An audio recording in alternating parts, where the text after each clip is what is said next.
양시장 기관과 외국인이 동반 매도가 나오고 있습니다. 이러다 보니까 시장이 올라가더라도 약세가 좀 이어질 수밖에 없다라고 생각을 하시면 될 것 같은데, 코스피가 오늘 약세가 좀 이어지고 있죠. 뭐 여전히 제가 생각하는 건 3180포인트, 60포인트, 70포인트네요. 죄송합니다. 70포인트만 지지를 하면 될 것이다라고 보고는 있고요. 그거는 최근에 지지가 나왔던 이 가격이라고 생각을 하시면 될 것 같습니다.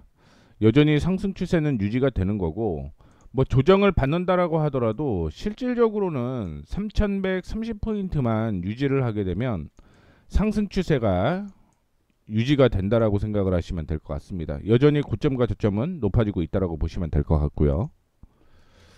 코스닥 확인해 보시게 되면 전 고점 부근에서 일반적으로 반등이 나와야 되는데, 그 가격은 803포인트 정도라고 생각을 하시면 될 것 같아요. 그래서 상승과 역시 하락을 반복을 하게 되면서 저점과 고점을 높여가고 있다라는 걸 확인을 해볼 수가 있을 것 같고요. 지난 화요일이었죠. 화요일 날 급등이 나오고 뭐 오늘 좀 쉬어가는 장세인데 큰 의미는 없는 것으로 확인이 되고 있습니다. 다만 종목별로 흐름이 조금 다를 수 있다라는 걸 볼 수 있을 것 같은데, 뭐 오늘 삼성전자는 상승 추세가 유지가 되고 있습니다. 역시 폴더블 스마트폰에 대한 기대감이 형성이 되고 있다라고 생각을 하시면 될 것 같은데, 뭐 일단은 아노라는 제품이 삼성전자의 폴더보다 뭐 얇다 이렇게 얘기를 했는데, 뭐 미국에서 이거를 분석을 해봤나 봐요. 근데 실질적으로는 아니야, 삼성전자의 폴더블 스마트폰이 더 얇어, 이런 얘기가 나오게 되면서 그것도 하나의 호재라고 생각을 하시면 될 것 같고요. SK 하이닉스는 목표가는 줄 상향을 하고는 있습니다만 골드만삭스에서 투자 의견을 중립에서 하향으로 조정을 했습니다. 그러다 보니까 조정을 받아주고 있는 모습 나타나고 있고요. 지금 SK 하이닉스도 상승 추세는 이어지고 있는 모습 보여주고 있고요. 조정을 받는다라고 하더라도 결국은 26만 4천원 부근이 혹은 26만 5천원 부근이 지지선으로 작용을 하고 있기 때문에 이 가격을 이탈하지 않으면 상승 추세는 이어질 가능성이 높다라고 생각을 하시면 될 것 같습니다.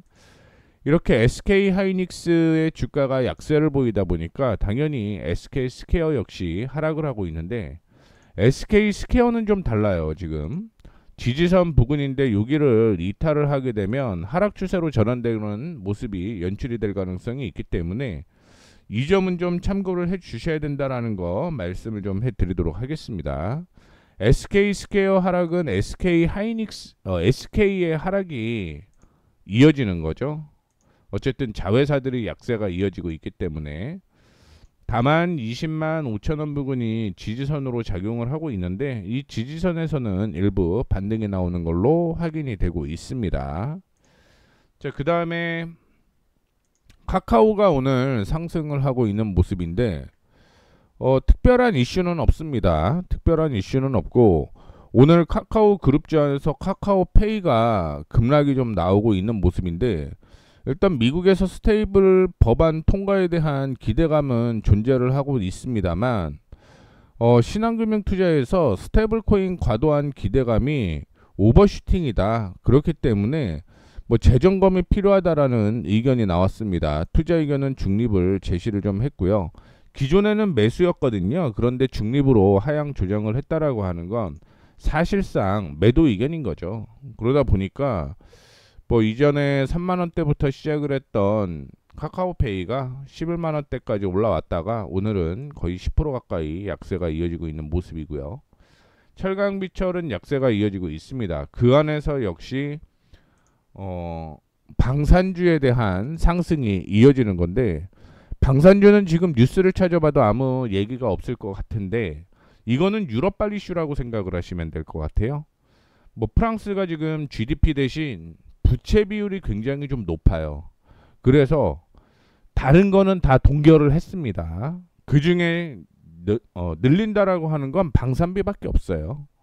그래서 방산비는 어떻게 됐든 전 세계적으로 트럼프의 힘으로 인해서 늘어나는 모습을 보여주고 있기 때문에 방산주가 상승을 한다라고 생각을 하시면 될 것 같고요. 전선과 전력 설비는 여전히 혼조세가 좀 이어지고 있는 모습 보여주고 있습니다. 그 다음에 항공운송은 약세가 이어지는 반면에 해상운송은 그나마 버티고 있다라고 보시면 될 것 같고요. 에너지에 대한 이슈가 있는데 지금 알래스카가 7.3도의 강진이 발생을 했다라는 얘기가 있습니다. 그래서 쓰나미 발생을 지금 확인을 한다라고 얘기를 했는데, 이러면 당연히 알래스카 관련주가 좋지는 않겠죠. 그 다음에 조선 자동차 혼조세가 이어지고 있는 모습이고요. 화학주 중에서 일부 2차전지가 상승을 했는데 강보합으로 그냥 움직이고 있는 모습 보여주고 있습니다. 그 외에 신재생에너지 약세, 지주사 약세, 통신주 혼조세, 은행주 언급을 해드렸던 카카오페이, 그리고 약세가 이어지고 있고요. 증권 쪽에서도 약세가 이어지고 있습니다. 보험 역시 동일하고요. 증권 쪽에서는 0.9배 수준에 거의 다 왔기 때문에 앞으로 올라갈 업사이드 마진이 그렇게 많지 않다, 그런 얘기가 나오게 되면서 최근에 조정을 좀 받아주고 있는 건데, 그 중에서 뭐 종목별로 좀 다른 흐름이 나올 가능성이 있다라고 얘기도 있다라는 거 참고를 해주시면 좋을 것 같습니다. 앞으로 상승 가능성이 있는 건 종목별로 다르다라는 얘기예요. 그러면 IMA 계좌를 만들 수 있는, 허가를 받을 수 있는 곳이나 혹은 하반기 상장사들의 지분을 갖고 있는 종목들의 상승 여력이 있다, 이렇게 보고 있고요. 보험, 건설, 유틸리티, 유통도 오늘은 약세가 이어지고 있고요. 음식료 동일합니다. 그 다음에 제약 중에서는 유한양행이 상승을 하고 있는 모습인데, 최근에 이슈가 나오고 있는 게 경구용 비만 치료제 이슈가 좀 나오고 있잖아요. 그런데 유한양행은 2분기 실적이 굉장히 좀 좋습니다. 여기에서는 오늘 뉴스가 나오지는 않았는데 유한양행의 흐름은 굉장히 좋다라고 볼 수가 있을 것 같고요. 그 다음에 메세라라는 경구용 비만 치료제 만드는 회사가 있는데 구글이 거기에 투자한다라고 얘기를 했거든요. 그것도 역시 수혜가 될 가능성이 있다라고 생각을 하시면 될 것 같아요. 자, 대웅제약은 2분기 사상 최대의 영업이익을 전망을 한다라는 DB증권의 리포터로 인해서 4%대 상승을 하고 있는 모습이고요. 넷마블이 하락을 하고 있는 모습인데 2분기 실적이 예상치보다는 좀 적을 것이다라고 얘기를 하게 되면서 한국투자증권에서 투자 의견을 중립으로 하향 조정을 했다라는 것도 특징이었습니다. 자, 그 다음에 코스닥 보시게 되면 미국 쪽에서 확인을 조금 해봐야 될 것 같은데, 사실은 ASML이죠. 거기랑 실적이 좀 혼조세가 이어지고 있는 모습입니다. 그런데 결국은 HBM 관련된 이슈가 시장의 발목을 잡고 있다라고 생각을 하시면 될 것 같고요. 제약바이오는 바이넥스가 상승을 하고 있는 모습이고, 어제 얘기가 나왔던 게 삼성바이오 SP에 대한 이슈도 어제 뉴스가 하나가 있었거든요. 자체적으로 제작한 걸 미국에 수출을 한다라고 얘기를 했습니다. 자체 브랜드예요. 그래서 전체 50% 차지할 것이다라는 얘기가 좀 있었는데, 그게 또 하나의 호재가 될 가능성이 있다라는 거 참고를 해주시면 좋을 것 같습니다. 자, 2차전지, 게임주, 로봇, 그 다음에 자동차 약세고요.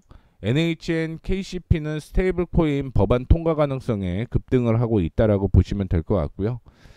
이 스테이블 코인 혹은 비트코인에 대한 악재는 아직은 유지가 될 가능성이 있다라고 보시면 될 것 같습니다. 흔들리기는 하죠, 종목들이. 그런데 그 중에서 흐름은 여전히 통과가 되게 되면 그 다음에 이슈가 좀 나올 가능성이 있지, 갭상승은 한번 나올 가능성이 있다라는 거 참고를 해주시면 좋을 것 같고요. 그 다음에 DYPNF가 52주 신고가를 기록을 했는데 특별한 이슈는 없습니다. 그다음에 노바텍 어제 급등 나오고 차익 실현 물량 나오는 거죠. 거의 뭐 한 달 정도 걸려 있었죠. 다 손실이 나 있다가 어제 급등 나오니까 정리를 하는 차원으로 움직이고 있다라고 보시면 될 것 같고요. 계속 이어서 확인을 해보게 되면 코스피 쪽이랑 비슷한 흐름이 이어지는 거죠. 결국은 반도체 좋지 않기 때문에 약세가 이어지고 있는 모습 보여주고 있고요. 그나마 AD 테크놀로지가 오늘 상승을 좀 하고 있는 모습인데 흐름은 괜찮아요. 흐름은 괜찮다라고 볼 수가 있을 것 같은데 매수할 때는 조금 지켜봤거든요. 근데 너무 빠르게 올라갔고 매수 타이밍을 좀 잡을 수 없었다라는 거. 톱텍 어제 상한가 갔죠. 오늘 추가적인 상승이 이어지고 있는 모습이고요. 그 다음에 제넥신이 오늘 급등을 하고 있는 모습인데 어제 mRNA 기반으로 TPD 기술을 글로벌 무대에 발표하겠다라고 얘기가 나왔습니다. 원래 뭐 바이오는 기대감으로 상승을 하는 거니까 그런 기대감으로 인해 올라갔다라고 보시면 될 것 같고요. 그 다음에 좀 더 체크를 해보게 되면 펩트론, 최근에 이슈가 계속 나오는 종목이 펩트론이죠. 그리고 아미코젠도 상승을 하고 있는 모습인데 이게 상법 개정에 대한 얘기가 나오게 되면서 뭐 이슈가 좀 될 것이다라는 내용이 나왔습니다. 그 때문에 급등이 나오고 있는 모습이고요. 알체라가 오늘 상승을 하고 있는 모습인데 특별한 이슈는 없습니다. 나온 뉴스도 아직은 없네요. 자, 그 다음에 코난 테크놀로지가 오늘 약세가 이어지는 모습인데 미국 쪽에서도 이쪽은 좀 하락을 했어요. 그래서 뭐 동일한 흐름이다라고 보고 있습니다. 소프트웨어는 뭐 혼조세가 좀 이어질 가능성이 있다라고 보고 있고요. 자이언트 스텝도 오늘은 약세가 좀 이어지고 있는 모습인데 뭐 내용으로는 북미 흥행작 킹 오브 킹 IP 활용한 미디어 아트 전시 사업을 하겠다라고 얘기를 했습니다. 그럼에도 불구하고 미국 쪽에서 약세기 때문에 뭐 안 좋았다라고 볼 수가 있을 것 같습니다. 그다음에 유니슨 뭐 특별한 악재는 없어요. 특별한 악재는 없고 뭐 신재생에너지가 조정을 받으면서 같이 약세가 이어지고 있다라고 생각을 하시면 될 것 같고 석경 AT도 올라가고 있습니다. 뭐 특별한 얘기도 없습니다. 그다음에 KMW는 뭐 계속적으로 언급을 좀 해드렸던 내용이었는데 여전히 뭐 주가는 싸다라고 볼 수가 있을 것 같고 4분기 실적은 턴 어라운드 흑자로 될 가능성이 높다라는 거 뭐 그런 내용 그 다음에 7월달에 미국의 주파수 이슈가 좀 있었다라는 것도 기억을 해주시면 좋을 것 같습니다. 이렇게 해서 뭐 짧게 10시 시황 마무리하도록 하겠습니다.